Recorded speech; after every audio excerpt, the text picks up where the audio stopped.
Kepada siapapun, para menteri, Anda yang dimarahi oleh Pak Presiden, Anda punya rasa, benar nggak? Saya sarankan Anda mundur kalau Anda yang ditarget oleh Pak Presiden.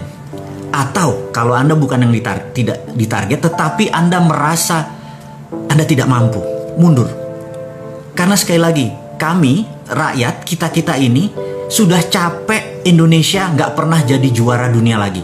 Atau nggak pernah jadi juara Liga Champions, atau nggak pernah juara Asia, atau antar kampung aja kita jadi nggak juara ini, gitu. Jadi saya pikir sebaiknya kalau lagi pertandingan bola, menteri-menteri yang ditarget atau merasa dirinya tidak mampu mundur, gitu ya. Dan kenapa mundur? Karena kan Anda punya rasa, Anda lihat kayaknya saya nggak perform deh, ya sudah mundur aja. Lalu kepada menteri yang ditarget, mundur. Sekali lagi, ini bukan krisis, ini udah extraordinary. Jadi kalau di masa ordinary, di masa ekonomi biasa saja, itu cara mengelola ekonominya gampang, cara mengelola negaranya gampang. Berdasarkan demand supply, berdasarkan boom bust. Kita tahu ekonominya lagi boom, lagi naik, atau lagi bust, lagi turun. Begitu lagi turun, suku bunga diturunin supaya terangsang lagi, dan lain. Begitu ketinggian, suku bunga dinaikin, uang lagi ditarik. Itu adalah teori ekonomi biasa, juga mengelola negaranya biasa. Di masa krisis seperti tahun 98, seperti tahun 2008, mengelola negara at crisis itu ada lagi strateginya. Jadi itu ada extraordinary. Sahabat semua, saya mengingatkan saat ini bukan lagi negara atau dalam dunia dalam keadaan krisis atau krisis, tapi dunia at war. Itu kategorinya berbeda. Jadi yang namanya at war itu berbeda ngelola pada saat ekonomi atau dunia dalam keadaan krisis atau dalam keadaan normal.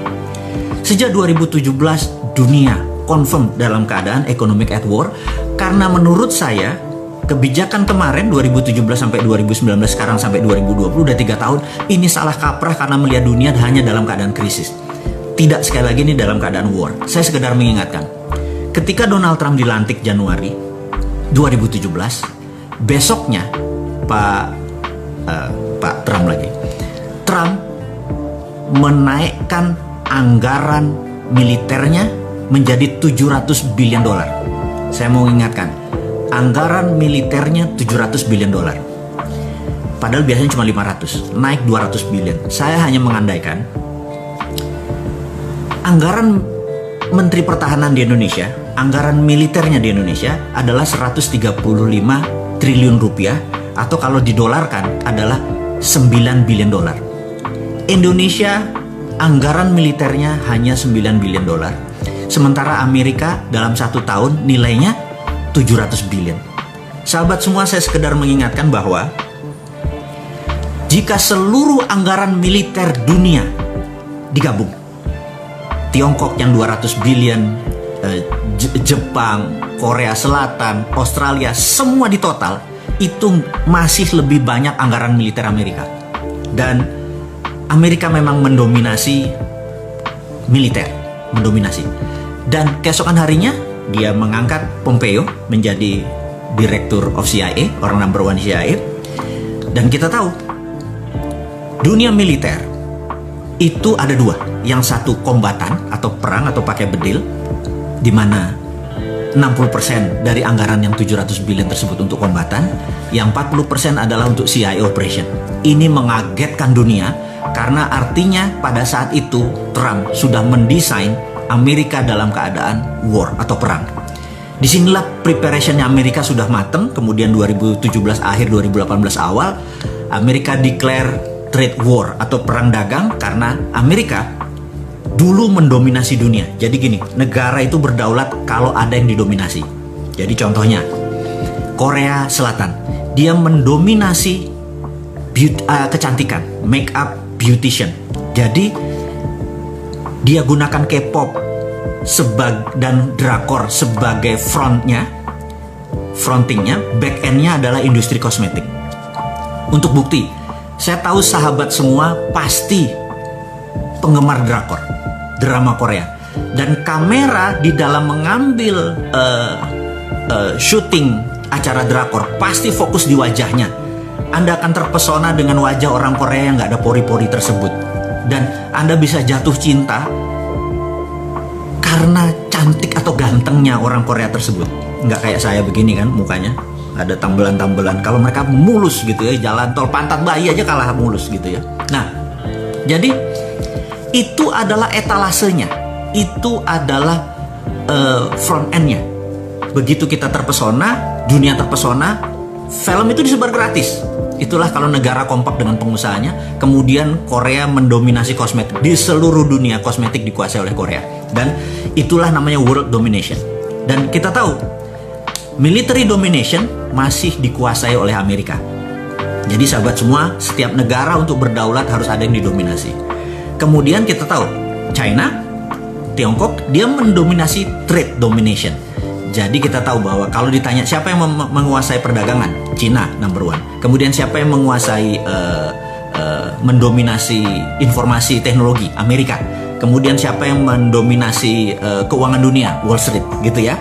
Siapa yang mendominasi currency yang transaksi dunia, 97% menggunakan dolar, gitu ya. Jadi dolar dominationnya, currency domination dipegang dolar. Jadi kalau kita lihat dari world domination, military domination dipegang Amerika. Currency domination dipegang Amerika, transaksi domination kayak Wall Street atau investment dipegang Amerika, trade domination dipegang China, kosmetik, beautician dan lain sebagainya dipegang oleh Korea. Indonesia di mana dominasinya gitu ya? Kalau kita tidak mendominasi, kita jadi victim. Karena itu saya pernah bilang bahwa kalau kita mau bermain, ada yang kita bermain.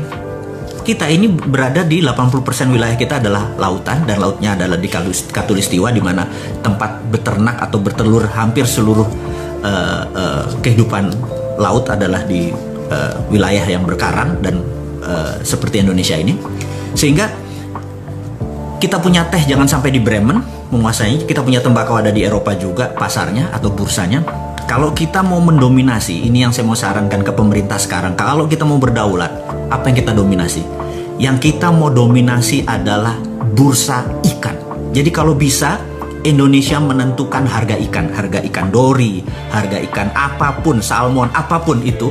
Karena kita bisa jadi raja ikan, dan ikan adalah binatang yang saat ini kita bisa mendominasi. Ada yang bilang mendominasi utang gitu ya.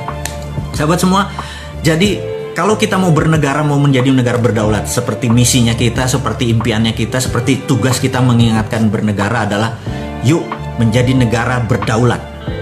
Cara berdaulat adalah ada yang kita dominasi. Ingat, setiap sesuatu itu pasti ada pasarnya, dan setiap pasarnya ada bisnis modelnya. Dan kita tahu military domination dipegang Amerika, kenapa kita mesti berkompetisi ke sana? Trade domination dipegang China, kenapa kita mesti menjadi negara pedagang juga malah jadi victimnya China gitu ya.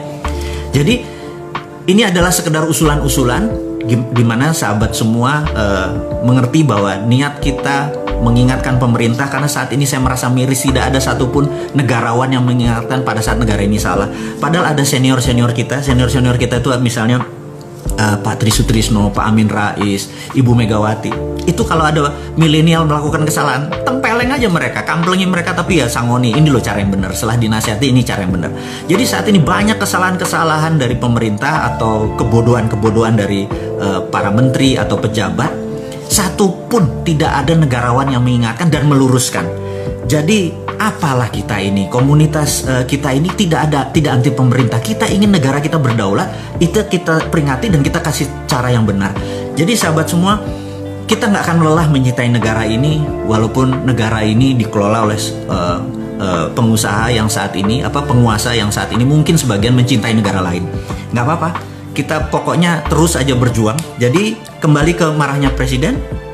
Jadi ada baiknya menteri-menteri tersebut mundur, karena siapa yang harus mundur? Anda merenung deh, ada 40-an sekitar menteri 34 dan beberapa pejabat yang di teras tinggi negara. Pakai hati lah, karena sekali lagi Anda kan punya hati, Anda tahu rasa, karena itulah penting buat kita. Jadi kalau bahasa Jawa tuh sejati neroso sukmo sejati, itu adalah, jadi kesejatian tertinggi itu adalah kalau Anda punya rasa.